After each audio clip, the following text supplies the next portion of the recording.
boss, inilaw ABS ni boss, model 2015. Titignan natin, tapos yung chassis number dito natin titignan mga boss. Pag gusto nyong halimbawa malinaw na chassis number, yun.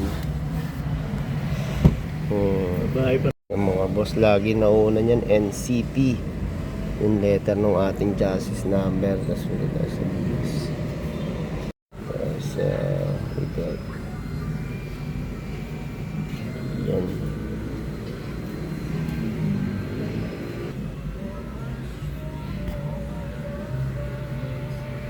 Ayan.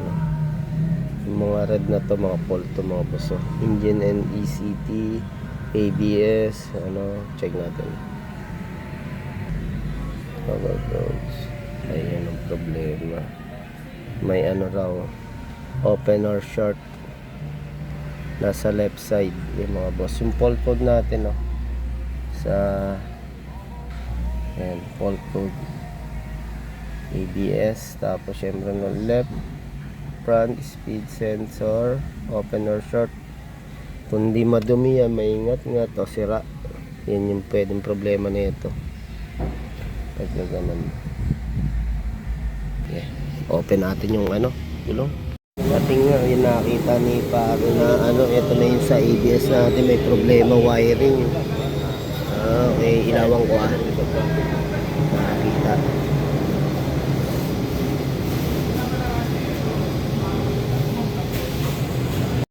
Ayun mga boss, binuktong na nga namin yung wire.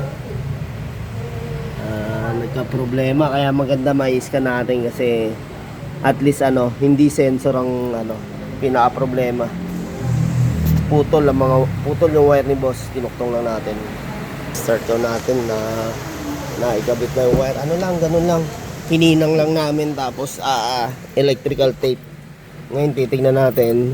Hindi na natin i-scan. Pagka kusang nawala yan, ibig sabihin okay na siya. Ayun, nawala na agad Okay, wala na. Yun, ayos yan.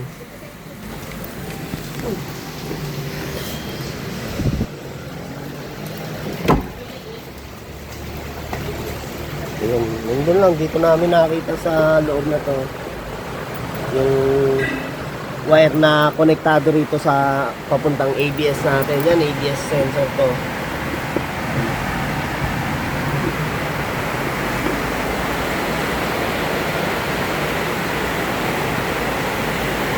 Napansin natin dito kay boss, may mga dumi na ng baga.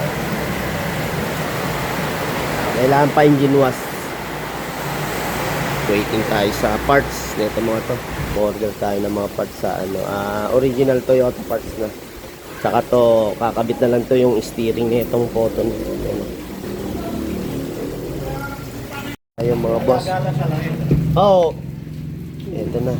Tingnan natin kung okay na. Naikabit na ni pare yung na-scan natin dito. Hindi na natin siya i-scan.